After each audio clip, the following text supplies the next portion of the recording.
Momento de revisar la economía en Directo América.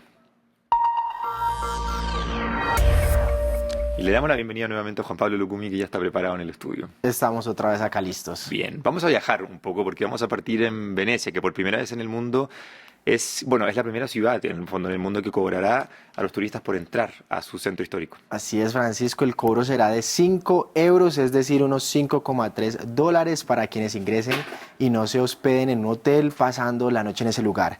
El gobierno busca que con esto se persuada a los turistas para que vayan a Venecia durante periodos más tranquilos, para así reducir la afluencia de las personas en las estrechas calles. Inicialmente, las entradas solo serán necesarias en 29 días de gran afluencia a lo largo de este año y pues en su mayoría los fines de semana de mayo a julio, pero el plan está siendo observado de cerca incluso para ver si se implementa en otras grandes ciudades turísticas del mundo como París o Barcelona. Y pues hay que decirlo, bueno, usted que es un turista del mundo, digámoslo así, ¿qué piensa por ejemplo de esta medida? Ya vamos a escuchar algunas de las respuestas, pero si se implementa por ejemplo en París, en Francia, el primer país más visitado del mundo, o España, que es el segundo, ¿funcionaría? Que de pronto ya una perspectiva más como turista, ¿cómo la ve? Yo creo que, efectivamente las ciudades, ciudades tan turísticas como Venecia o París necesitan quizás un control mayor de la afluencia de turistas. Sin embargo, yo creo que si uno ya tiene el dinero para llegar hasta Venecia, 5 euros no hacen mucho la diferencia. Así que Es una probablemente todo el mundo va a entrar igual. Exacto, es una opinión generalizada, que las personas dicen que sí, precisamente pues ya tienen un dinero acumulado para poder entrar, digamos que 5 euros pues no sería mucho pues a la parte, pero hay que decir que la noticia es que es la primera ciudad del mundo, que es una medida que la están revisando y que puede llegar también a otras ciudades. Vamos a escuchar a las autoridades y también a algunos turistas. Hay días que pasan entre 30.000 y 40.000 turistas diarios que se suman a trabajadores, residentes y turistas que pasan la noche, y eso puede generar un nivel de estrés, no tanto porque sean muchos físicamente, sino porque todos llegan al mismo tiempo, hacer las mismas rondas y concentrarse en los mismos lugares, porque si estuvieran repartidos por toda la ciudad probablemente ni siquiera los notaríamos. Entonces hay que reducir esos 40.000, 30.000, 50.000. No creo que funcione porque parece que si vengo desde fuera del país, 5 euros solo para acceder a la ciudad, no me importaría pagarlo. Quiero decir, a mí no me importa, no creo que vaya a hacer una gran diferencia. A mí no me importa, no creo que vaya a ser una gran diferencia.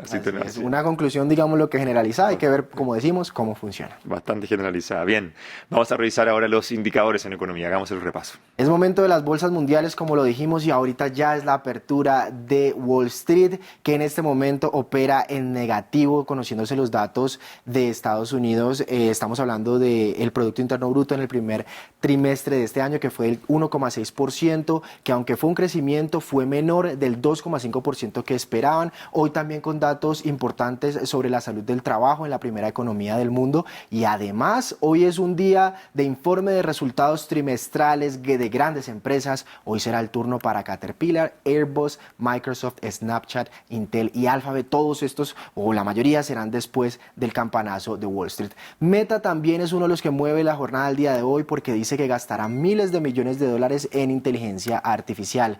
Pasamos a ver cómo opera en este momento el continente europeo, que lo hace en un terreno mixto, sobre todo con Francia y España siendo los que caen, y también teniendo en cuenta que la primera economía del continente europeo también está cayendo con el 1,2%. Revisamos el cierre de las bolsas en América Latina del día de ayer, cómo le fue a la región, con Argentina, México y Brasil tiñéndose de rojo, y teniendo en cuenta también otros países como Colombia, como Chile, que pues su operación fue de estos dos primeros en negativo, Chile siendo uno de los mayores perdedores, y también Colombia moviendo los mercados por los cambios que se hacen a nivel pensional internamente. Y vamos a hablar de la visita del secretario de Estado de Estados Unidos en China. Así es una reunión de alto nivel luego de que la secretaria del Tesoro estadounidense dejara el camino abierto para más diálogos en términos comerciales. Sin embargo, hay que recordar que Washington y Beijing han estado cada vez más en desacuerdo sobre cómo operan las empresas estadounidenses en el gigante asiático,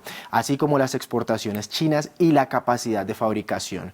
Con este telón de fondo, Antony Blinken destacó la relación comercial que tiene la primera y la segunda economía del mundo. Escuchamos. Y he visto a través de estas visitas, creo que la última fue en 2015 como subsecretario de Estado, la extraordinaria evolución continua de Shanghái, una ciudad magnífica, un centro para los negocios, el comercio, y creo que muestra uno de los tremendos lugares de las relaciones existentes, pero también potenciales, entre nuestros países, y esa es la relación económica. Bien, pues Blinken también pidió una competencia más justa para las empresas estadounidenses y en medio de esta visita pues está la tensión por la posible prohibición de TikTok en Estados Unidos si la China ByteDance no lo vende. Pero para más detalles sobre esto tiene desde Beijing nuestro corresponsal Adrián Foncillas.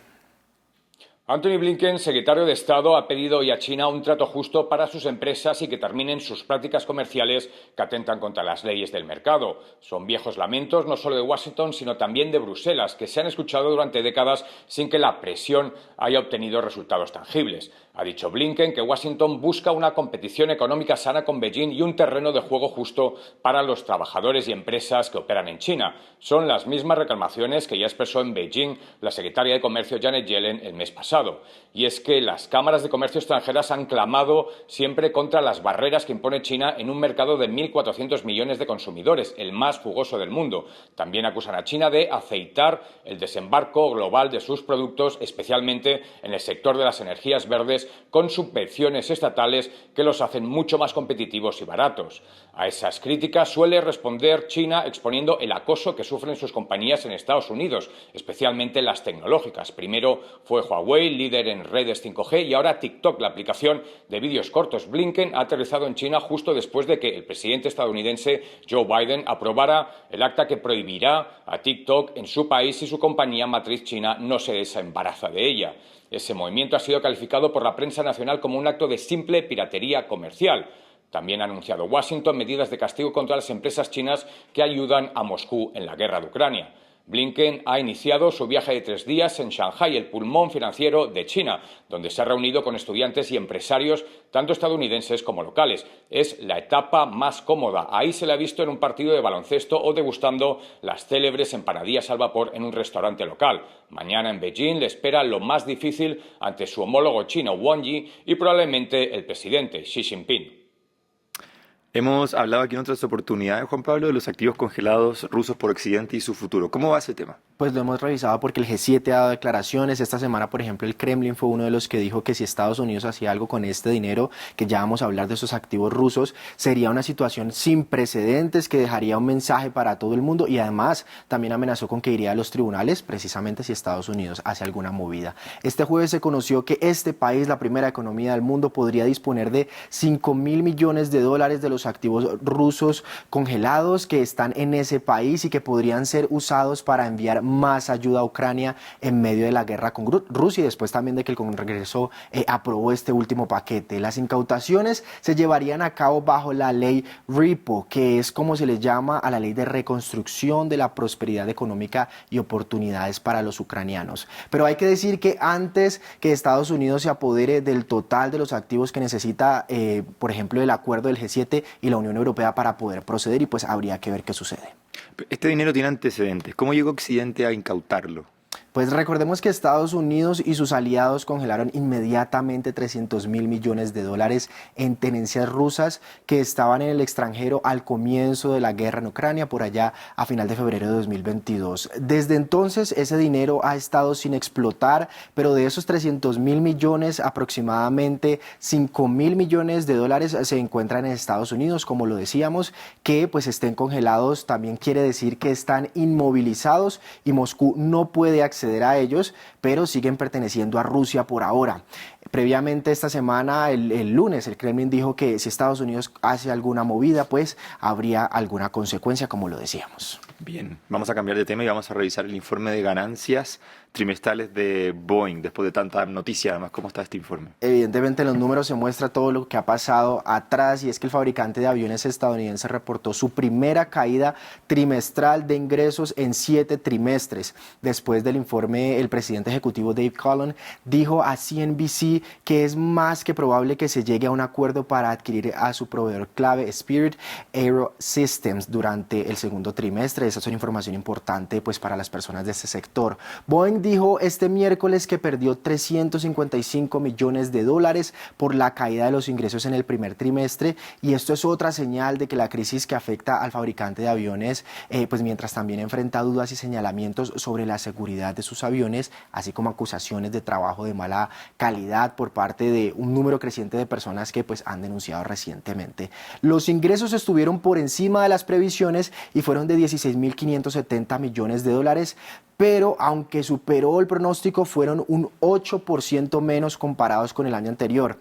El fabricante de aviones también reportó un flujo de caja operativo negativo de 3.360 millones de dólares en comparación con una pérdida de 318 millones de dólares el año pasado. Esta empresa dijo que los resultados reflejan un menor volumen de entregas comerciales y no dio planes de producción actualizados.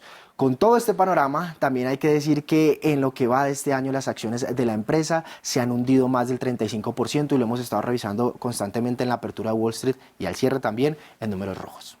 Un informe de ganancias que en realidad tiene más pérdidas que ganancias. Exactamente.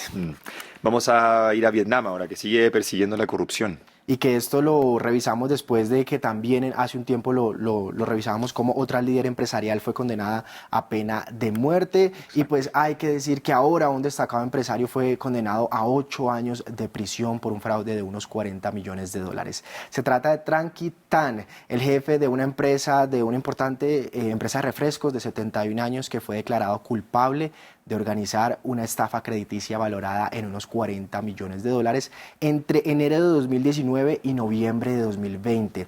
Según la justicia, él y sus cómplices habían puesto en marcha un plan fraudulento que les permitía quedarse con la garantía depositada por las personas que les habían pedido dinero prestado y pues una vez que el préstamo había sido reembolsado. Todo esto hace parte del esfuerzo del país asiático de ir detrás de más de, escuche la cantidad, 4.400 personas de las que sospechan que están en casos de corrupción, incluidos varios políticos y líderes empresariales. Ahí digamos que una mano dura para la corrupción también. Más de 4.000 personas. Es demasiada gente. Demasiada, una cifra impactante. Y hablando de cifras, revisemos la cifra del día.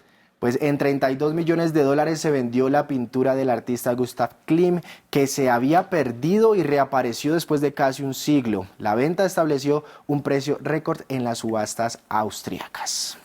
Bien, interesante entonces las cifras que nos trajo hoy día Juan Pablo. Gracias por este repaso. En una hora estaremos revisando los mercados mundiales. En una hora revisamos mercados mundiales y ahora cambiamos y vamos entonces a ver el deporte.